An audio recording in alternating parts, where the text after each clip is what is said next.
Hello everyone, so this is my skin in the morning.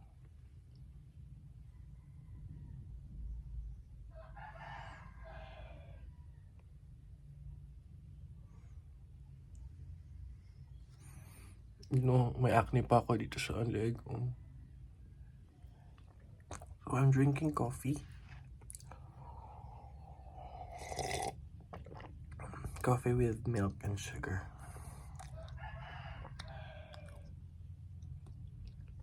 Ito yung close-up ng acne ko.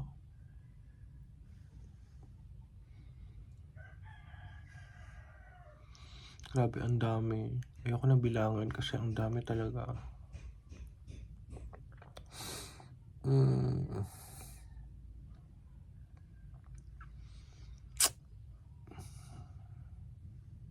So update lang, 1 minute update, and that would be all. Thank you.